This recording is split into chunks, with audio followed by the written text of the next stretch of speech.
بسم اللہ الرحمن الرحیم۔ عبرتناک واقعہ۔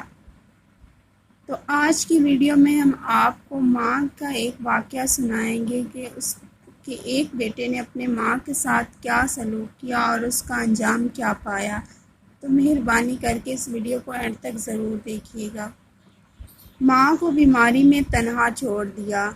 ایک شخص کی ماں سخت بیمار تھی، موت کے بچھونے پر تھی۔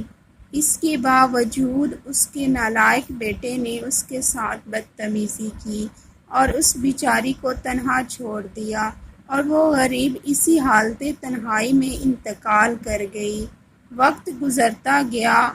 30 سال کے بعد اس کے نالائق بیٹے کو دست لگ گئے اور وہ نہایت ہی کمزور ہو گیا۔ ہاتھوں کا کیا یوں آڑے آیا کہ رو رو کر کہتا سنا گیا، میرے 3 بیٹے ہیں مگر میری بالکل پرواہ نہیں کرتے۔ میں کئی روز سے بیمار پڑا ہوں مگر ایک بار بھی ملنے نہیں آئے۔ آخر کار وہ اپنی ماں کی طرح رات کو اکیلا مر گیا۔ صبح محلے والوں نے دیکھا کہ اکیلی لاش پر چونٹیاں اکٹھی ہو چکی تھی اور اس کو کاٹ رہی تھی۔